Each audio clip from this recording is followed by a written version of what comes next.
Om Tat Sat. Welcome to Gyan Bhakti. We focus exclusively on spirituality, Vedanta, and Sanatana Dharma. Please subscribe our channel for mystical meanings of the scriptures and daily satsang.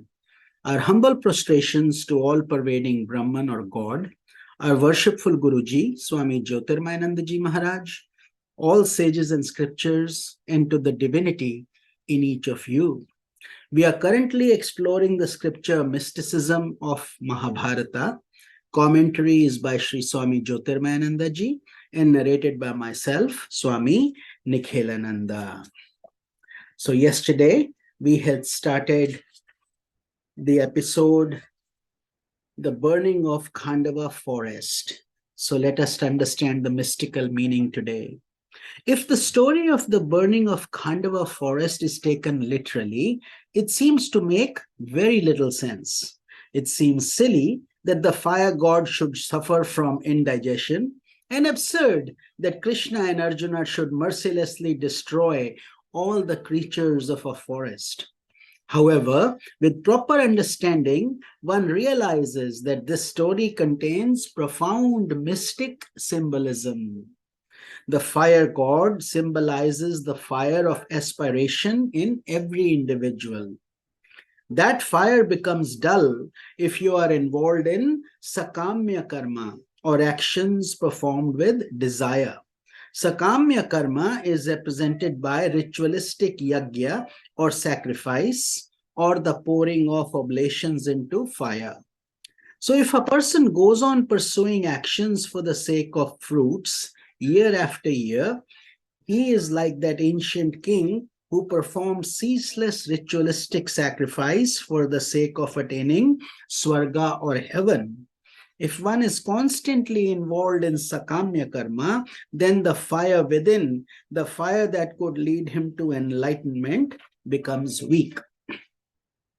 When the fire within you is fed by sakamya karma, when there is too much emphasis on action with selfish desire, then in your unconscious, you have created a whole jungle of ashubha vasanas, or impressions of anger, greed, hate, jealousy, etc. Your unconscious becomes like a terrible forest that tortures the kingdom of your soul, and your aspiration becomes weak. How can the strength of your aspiration for self-realization be recovered?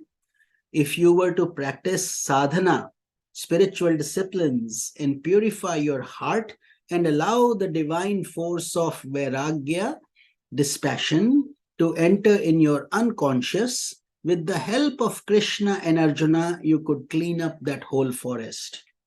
By overhauling the impressions of the unconscious, so that ashubha vasanas, impure impressions, are replaced by shubha vasanas, or pure impressions, the fire god within you, the aspiration of self-realization, will regain its health. Now, your aspiration will be directed to liberation, or mukti. Similar is the implication in the Ramayana when Hanuman set Lanka on fire. The burning of the Khandava forest in the Mahabharata and the setting fire to Lanka in the Ramayana both symbolize the spiritual overhauling of the unconscious mind. Takshaka and his son represent the principles of death, and the family of Takshaka, as well as all the demoniac creatures dwelling in the forest, symbolize all the subtle complexes of the unconscious, hidden desires, cravings, the seeds of sorrow and suffering, anger, hate, greed, vanities of all types. The fire god, or spiritual aspiration, tries to burn up all the complexes of the unconscious. But each time it tries, Indra, the principle of ego, showers the rain of desires, and the fiery aspiration within you becomes even duller. Many times aspiration surges forth like a fire. It leaps into the unconscious, threatening to destroy the forest of negative impressions. But then Indra brings forth the rain, a cloud of desire surges, and soon that flame of aspiration becomes damp and subsides. Who can help in this matter? Who better than Krishna and Arjuna? Arjuna, within you is the spirit, the soul. Krishna is the divine self. Only when your soul becomes friends with the divine self can this forest of the unconscious be invaded and the fire of aspiration thrive.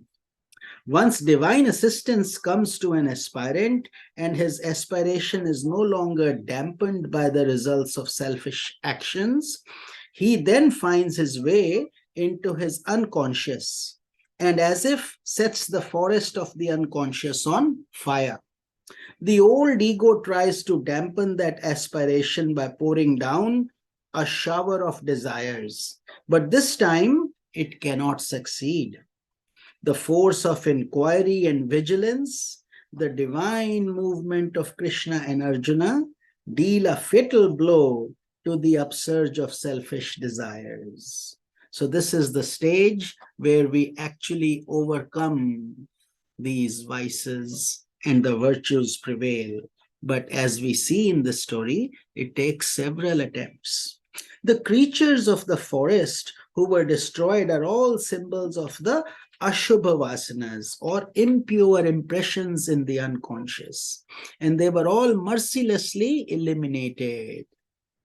So, much like the same way, we have to eliminate these vices within us: anger, greed, lust, passion, jealousy. All of these things continue to bother us. So there is no mercy needed there. Takshaka and his son represent the principle of death. If they were literally destroyed, the world process would end. Therefore, so that Takshaka could exist to perform his function, which is needed for evolution, the great snake was not present at all when the forest was burning, and the son of Takshaka escaped unharmed. Mystically meaning that the cycle of life and death will continue as all souls are evolving and are at different levels. The birds that were not destroyed were elevated spirits who were progeny of a sage and had taken the form of birds. They are symbolic of the Shubha Vasanas or pure impressions. So in the forest, only the impure got burnt up, but all the pure was safe. And so they must exist and multiply in our unconscious, the Shubha Vasanas. The force of purity has to continue to increase so it can destroy impurity. Mayadanava, the architect, represents the creative urge that is necessary for the divine project of attaining self-realization. This is a big project, the biggest project of our life, of many lifetimes, to use this human body and dedicate it to the sole purpose of mukti or self-realization. He is saved from death and lives to build palatial buildings for the royal city of Yudhishthira. Thus, by the fire of aspiration and divine assistance, your whole personality becomes transformed into a wonderful, prosperous kingdom. The whole story of the formation of Indraprastha is a mystical portrayal of rebuilding your unconscious into a habitat fit for the divine self.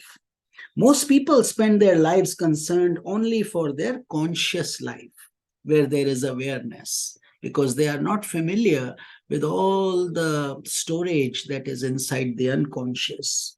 Day by day, time passes, and as long as one has sufficient money in the bank, sufficient position, and sufficient popularity, that's all that matters. Such people are represented by the Kauravas, the demoniac or destructive forces. The Pandavas within you, on the other hand, are given that vast unconscious to work with. When that unconscious is overhauled through the burning of Khandava forest, then the demoniac debris have been well cleared. Then an effulgent Indraprastha can be properly constructed, in which the divine in man can dwell in all your glory. So within your own heart, you create that Indraprastha, that palace towards liberation. This is Swami Nikhilananda. Om Tat Sat.